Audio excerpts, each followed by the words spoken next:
मैं बालक नादान,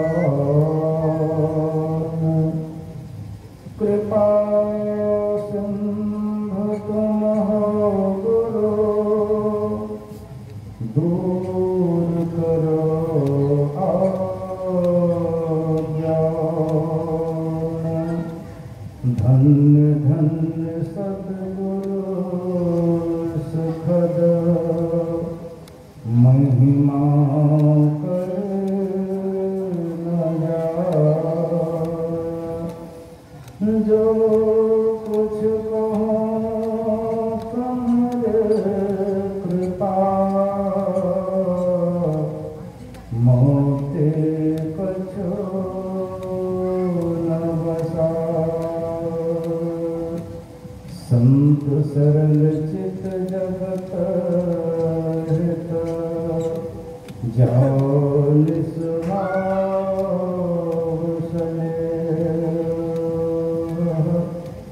बाल विनय सन करे कृपा, राम चरण रत रहो। बाल विनय सन करे कृपा, राम चरण रत रहो। सृष्टि के कण कण में सर्वत्र विराजमान परमाराध्य श्री सद्गुरु महाराज के श्री चरण कमलों में साष्टांग सादर से समर्पित मंचस्थ आदरणीय स्वामी सुभाषानंद जी महाराज के श्री चरणों में सदकोटि सहनमन। मुद मंगल में संत समाज, धर्म क्षेत्र में उपस्थित सत्संग प्रेमी महानुभाव, माता एवं भक्तिमती बहना, अभी हम आप विश्व प्रसिद्ध श्री रामचरितमानस से पाठ श्रवण किए। मुद मंगल में संत समाजो, जो जग जंगम तीर्थ राजो। संतों का समाज आनंद और कल्याण में होता है। इस तीर्थराज को गोस्वामी तुलसीदास जी महाराज ने कहा, चलता फिरता तीर्थराज। इसमें अवगाहन करेंगे तो क्या होगा? परम कल्याण होगा। और कोई समाज में आप जाएंगे, आनंद तो आएगा, नाच देखने में, सिनेमा देखने में आनंद आएगा, लेकिन इसमें कल्याण भी हो सकता है। कल्याण जब भी हुआ है, जब किन्हीं का हुआ है, तो संतों के संगति में आने के बाद ही हुआ है।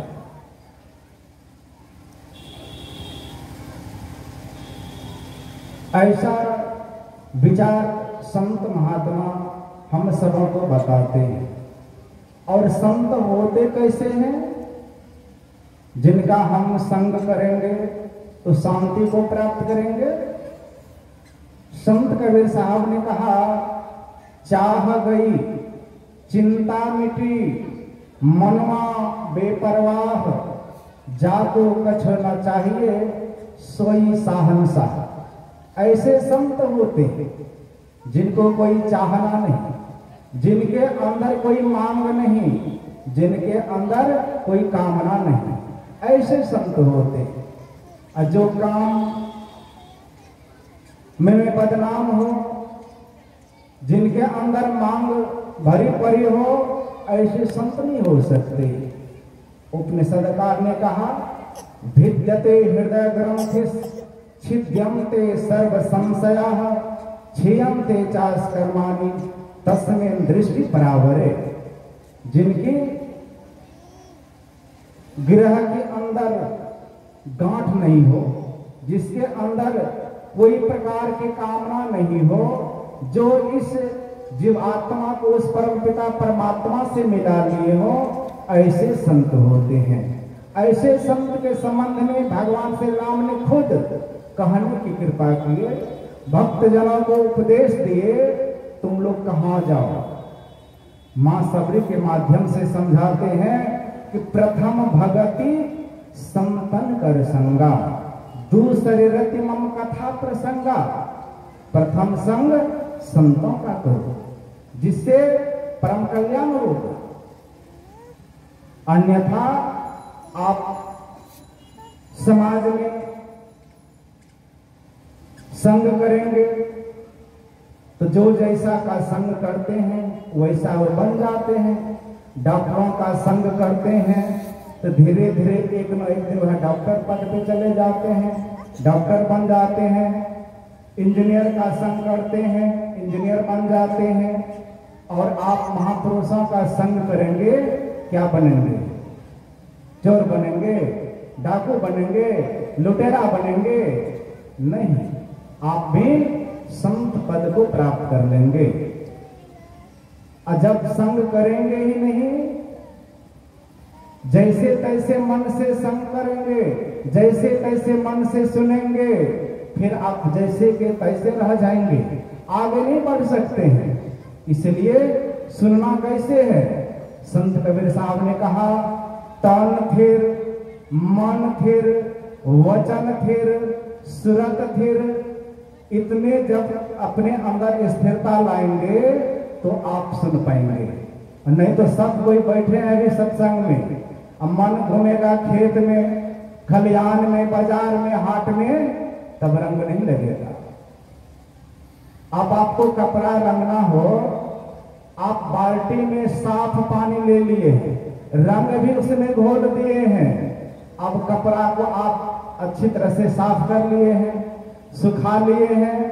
अब बाल्टी में नहीं डाल के आप नीचे जमीन में डालेंगे तो क्या लगेगा? मिट्टी या रंग चढ़ेगा?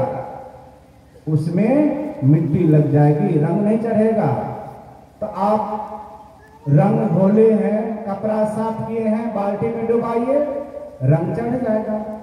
उसी तरह से मन को सत्संग तन के साथ साथ मन को रखेंगे सत्संग में तो पूरा का पूरा रंग लगेगा, पूरा का पूरा लाभ मिलेगा। कहीं मन है खेत में मकई है, उसमें घास हो गया है, घास को निकालना था, एक दिन का समय बर्बाद हो गया, सत्संग में बैठ गए हैं, खेत में खाद देना था, पानी देना था, ऐसा ऐसा मन में विचार ला करके बैठेंगे और तन रहेगा सत्संग में और मन रहेगा खेत में, तब लाभ नहीं मिलेगा। इसलिए कहा, तन फिर, मन फिर, वचन सुरत नृत्य फिर होय, तो प्राणी पावे कछु, नहीं तो बेसरस मोर। फिर आने से क्या लाभ, आने से क्या फायदा? इसलिए सत्संग में आते हैं तो मनोयोग पूर्वक बैठिए और मनोयोग पूर्वक सुनिए तो लाभ मिलेगा। इसलिए भगवान श्री राम मां सबरी को पहले सचेत करते हैं कि सावधान सुनो धरु मन माही। सावधान हो जाइए, जहां मन बिखरा है उसको समेट लीजिए और सत्संग में रखिए तो आप सुन पाएंगे। यह महापुरुषों का विचार है। इससे होता क्या है? सत्संग में आने से क्या होता है? चलिए हम लोग पूछते हैं संत कबीर बाबा से कि बाबा आप कहते सत्संग में आओ, इससे क्या लाभ होगा? तो संत कबीर बाबा कहते हैं बहुत लाभ होता है। बहुत लाभ में थोड़ा भी बताइए, थोड़ा सा लाभ बताइए कि लाभ क्या हो। तो हम भी आए हैं, कल अपने परिवार को, सगे संबंधी को, गांव समाज को लाएंगे। तो संत कबीर साहब कहते हैं इस सत्संग में लाभ बहुत है। क्या लाभ है? तुरंत मिलावे गुरु से, अमूरख जन कोई सार न जाने, सत्संग में अमृत बरसे। सत्संग में अमृत की वर्षा होती है और इसमें भीगते कौन है? अब बारिश होती है तो जो कोई बाहर में रहते हैं भीग जाते हैं, और जो अपने घर के अंदर रहते हैं बच जाते हैं, भीगते नहीं है। अब यहाँ सत्संग की वर्षा हो रही है, इसमें भीगेंगे कौन? इसमें नहीं भीगेंगे कौन? जो मनोयोग पूर्वक सत्संग में बैठेंगे, सुनेंगे, समझेंगे, अब बात समझ में आएगी, करेंगे, तो पूरा का पूरा वो अमृत में भीगेंगे, अमृत में पिएंगे। और जो इसमें मनोयोग पूर्वक नहीं बैठेंगे, जैसे तैसे मन से सुनेंगे, वे पूरा का पूरा लाभ नहीं ले पाएंगे। इसलिए महर्षि साई स्वामी महाराज ने कहा कि सत्संग बिना जग में मानव सम्मति गति पाना क्या जाने। सत्संग के बिना मानव चाहे हमको अच्छी गति हो तो हो नहीं सकता। सो सत्संग से क्या लाभ है? मां गिरजा भगवान शंकर से पूछती है कि लोग बहुत झुंड के झुंड सत्संग में जा रहे हैं, इससे क्या पेट भरेगा? इससे क्या घर मकान बनेगा? भगवान शंकर ने कहा गिरजा संत समागम समन लाभ कछु आन, बिनु हरि कृपा न होय सो गावहि वेद पुराण। हे गिरजा, संतों के संगति के समान और दूसरा लाभ नहीं है। अब चलिए गोस्वामी तुलसीदास जी महाराज से पूछते हैं कि सत्संग से क्या लाभ है? आपको क्या लाभ मिला सत्संग में, जो आप करें सत्संग में चलो। भगवान एक बार गोस्वामी तुलसीदास महाराज से प्रसन्न हो गए और कहे मांगो क्या मांगते हो। और हम सब पे भगवान प्रसन्न हो जाए, दुर्गा मां प्रसन्न हो जाए, काली मां प्रसन्न हो जाए, क्या मांगेंगे? विचार कीजिए, क्या मांगेंगे? सब कोई तो हरबरा करके मांगेंगे कि बेटी की शादी हो जाए, बेटा का नौकरी हो जाए, 2, 4, 5, 10 बीघा जगह जमीन हो जाए, 2, 4 मंजिल मकान बन जाए, यही मांगेंगे। अरे गोस्वामी तुलसीदास महाराज क्या मांग रहे हैं? गोस्वामी तुलसीदास महाराज मांग रहे हैं कि देहु सत्संग निज अंग सिर रंग भवभंग कारम सरम शोकहारी। हे भगवान, यदि आप देना चाहते हैं तो सत्संग दीजिए। क्यों? का सत्संग ही तो आपका निज अंग है। निज अंग आप देखे होंगे गांव समाज में, उसको एक पैर नहीं है, दोनों पैर नहीं है, हाथ नहीं है, फिर भी वह जीवित है, फिर भी वह जीवित है। एक हाथ नहीं है, एक ही हाथ में घड़ी बांधा हुआ है, बाल को एकदम झाड़ लिए हैं और मस्ती में चल रहे हैं, वह जीवित है। ऐसा कोई देखने के लिए नहीं मिला होगा जिसको धड़ में सर नहीं है और रोड पर दौड़ रहा था, ऐसा नहीं देखे होंगे। शरीर का निज अंग मस्तक है। वही गोस्वामी तुलसीदास ला कह रहे हैं आपका निज अंग ही तो सत्संग है, इसलिए देना चाहते हैं तो हमको सत्संग दीजिए और हमको कोई चीज की जरूरत नहीं है। और जो आप देंगे वह गांव समाज अपने परिवार के लोग 1-1 इंच बांट लेंगे, रहने नहीं देंगे। इसलिए परम भक्तिनी मीराबाई कहती है कि दिन दिन बढ़त सभायो पायो जी मैंने नाम रतन धन पायो। वह धन कोई बांटेगा नहीं, वह आपका निज धन है, वह कोई नहीं बांटेगा। और जो भी देख रहे हैं, जो भी आप जमा कर रहे हैं, यह दिन प्रतिदिन घटते जाएगा। घटने का मतलब आप 2 भाई हैं, कल 4 भाई होंगे, परसों आपको पुत्र होगा, उसमें बंटवारा होते जाएगा, यह 1-1 इंच बांट लेगा। इसलिए बाबा नानक ने कहा कि जिन्हों घर झूमते हाथी उन्हीं के लाख थे साथी, पता उनका नहीं पाया बता कि जामे डेरा है।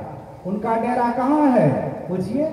5 मंजिला बाबू का मकान यही था, वो कहाँ है नहीं पता है, संसार में नहीं है, चले गए।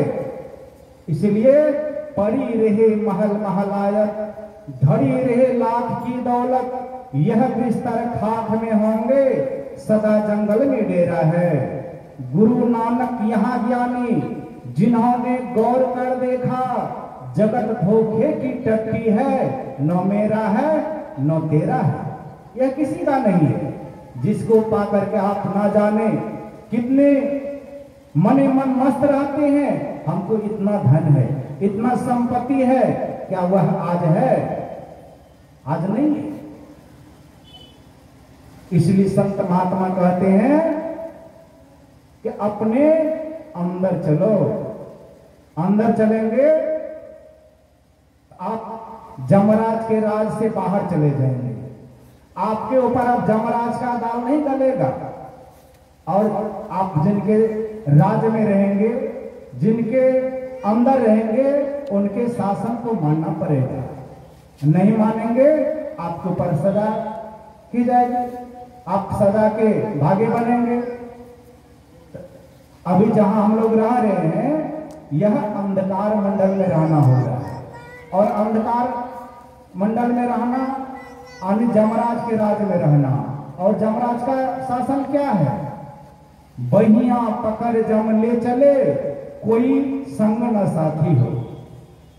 यहां से सबको एक न एक दिन ले चले जाएंगे, इसीलिए यहां से भागो। भागेंगे कहां? जिस तरह से सब कोई सत्संग में बैठे हैं, इसी तरह एक समय सत्संग चल रहा था। एक महात्मा प्रवचन कर रहे थे, उनको इस तरह कुछ आभास महसूस हुआ, अब भूकंप आने वाला है। तो महात्मा ने कहा आप सब कोई भागो, भूकंप आने वाला है। अब सब कोई अपने अपने घर की तरफ भागे, और कुछ देर में देखते हैं भूकंप हुआ, और कितने का घर मकान टूट गया, ढनमना गया, कितने आदमी दब करके मर गए। जो बचे, कुछ देर के बाद सबों के मन में हुआ, अरे महात्मा जी को चलो देखते हैं उनका क्या स्थिति है, वे हैं या वो भी चले गए। आकर के देखते हैं तो महात्मा जी बैठे हुए हैं। तो सबों ने कहा महाराज आप तो सबको कहें भागो भागो भूकंप होने वाला है, और आप जहां का तहां बैठे रह गए। तो महात्मा ने कहा देखो भागने में अंतर है, तुम भी भागा, तुम उधर भागा जहां भूकंप होने वाला था, जहां भूकंप हुआ, और हम उधर को भागे जहां भूकंप नहीं हो रहा था। जहां भूकंप कभी नहीं होता है, मैं उधर भागा, इसलिए भागने में भी अंतर है। हम सभी भागे कहां? अपने अंदर, जहां न काम है, न क्रोध है, न लोभ है, न मोह है, न अहंकार है, उधर भागे। और इस आसार संसार में इससे भरा पड़ा हुआ है, इसमें रहेंगे, नाना तरह का आपके अंदर में वृत्ति आते रहेगी, और इसके आप शिकार होते रहेंगे। आपको सुख शांति नहीं मिल सकता है। संसार का वैभव वस्तु कितना हो जमा कर ले, आप शांति को प्राप्त नहीं कर सकते। और शांति को प्राप्त तभी करेंगे जब इससे आप छुटकारा पाएंगे। रामकृष्ण परमहंस महाराज ने कहा संसार में कैसे रहो, जैसे बड़े घर की नौकरानी रहती है। वह कहती है कि सब यह घर द्वार गाड़ी सब मेरे हैं। मन से वह जानती है यह मेरा कुछ नहीं है, सब मालिक का है। मालिक का हुक्म होते ही छोड़ करके जाना होगा, सारा छोड़ देना पड़ेगा, वह जानती है मन ही मन। उसी तरह से परिवार में रहिए, समाज में रहिए, बाल बच्चा के साथ रहिए, लेकिन मन से बना करके रखिए यह अपना कोई नहीं है।